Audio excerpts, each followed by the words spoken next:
I think we should talk for a minute about the way. What do you think? Yeah, let's do that. It's a very difficult poem. So everything's falling apart here. Especially because Rae Armantrout's going to be joining us in a few weeks. Rae Armantrout is coming to a webcast. Woohoo! Wow. Yeah, week 6. I think we should listen to Rae read the poem and then just get a few people to talk about it. Okay, here we go. Okay, here it goes. Ready, Chris? Audio? The way. Card in pew pocket announces, I am here. I made only one statement because of a bad winter. Grease is the word, Greece is the way. I am feeling real life emergencies or flubbing behind the scenes. As a child, I was abandoned in a story made of trees. Here's the small gasp of this clearing come upon again. Okay. Davey, say one thing, and then we'll go to one thing about that poem that gets people started, because people have trouble with it. And Erica, then we'll turn to you to say something about it that can maybe connect her to Dickinson, which is hard. Something that's really classic Rae Armantrout about this poem is that the lines add up differently in pairs and across stanzas than they do alone. As a child, I was abandoned in a story made of trees. Yeah. And that the way that Rae is pulling in and out of materiality. As a child, I was abandoned. This is a material history. I was abandoned in a story, dematerialized, in a story made of trees, rematerialized, but now conceptual because the story is made of trees. Yeah. And trying to think about causality, thinking about what's the speaker's agency, what's someone else's agency. Right. What are the verbs doing? Right. And thinking about that material-immaterial pull and the way that the lines switch from one valence to another so quickly is beautifully classic Rae Armantrout happening here. And that was beautifully classic Davey, because you said one thing which had about 12 elements in it. But I think if there were one thing, and I'm going to turn it over to Erica here, this is a real challenge, a challenging topic. What Rae Armantrout does for us is that she looks forward to what happens in late modern and definitely contemporary poetry, which is that there is not a feeling of being beholden to the idea that one speaker presents a poem, that there is a single subjectivity, a single subject. There are lots of subjects around because intersubjectivity is the mode, because many voices can be heard.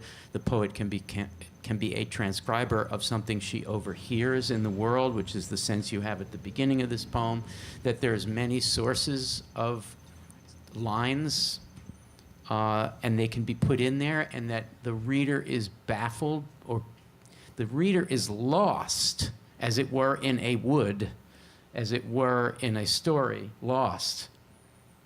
And that being lost is okay.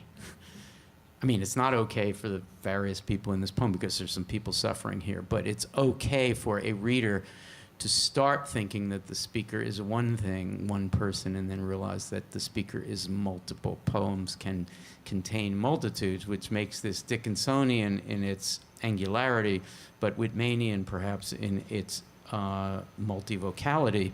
So, Erica, here's the challenge then. Why is this in a week where we refer to Dickinsonian poets? How is this Dickinsonian? Because I think, Erica, Dickinson often has one subject. Yeah, I think so too. So I would agree that the polyvocality links to Whitman.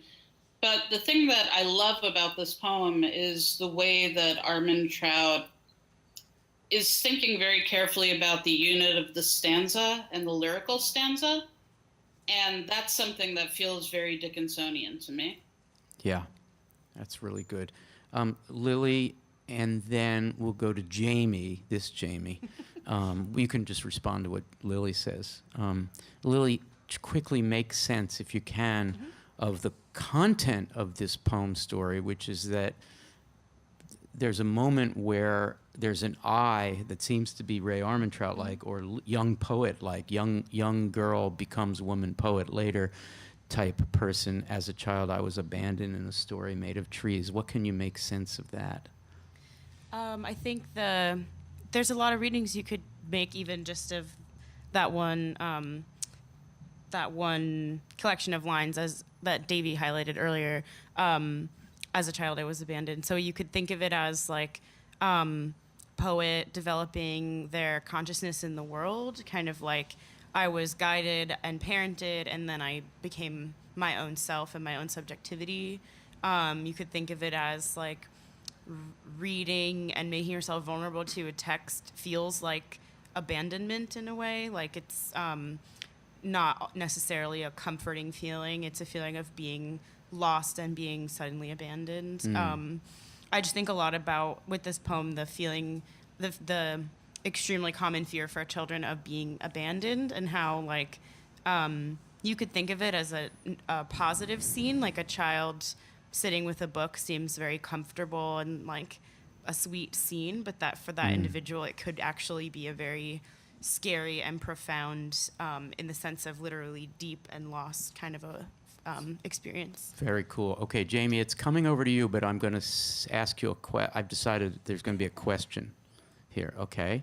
So let me stipulate first that in ModPo, what we're all about a lot of the time is trying to figure out how a poem, a particular poem, is doing what it's saying.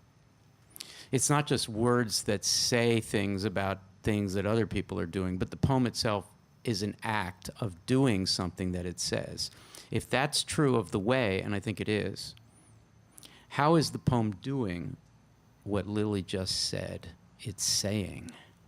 Whoa. I had sort of, when I was reading the poem, I'd sort of focused on how it was trying to locate itself and discover its location. In addition to being... You just did it. You just answered the question. Explain. No, that's brilliant. Say more. The poem is trying to locate itself, just like the girl we see in the middle of the poem. The girl is trying to locate her language, I think. That's where the quote's at the in very end. Story. Yeah. In words. Yeah, and by using other people's language, by reading and thereby speaking, she's beginning to find herself and find where she is. Oh, that's so good. It's kind of like Portrait of the Artist as a Young Girl. That is to say, we have this glimpse of Rae Armantrout figuring out that abandonment.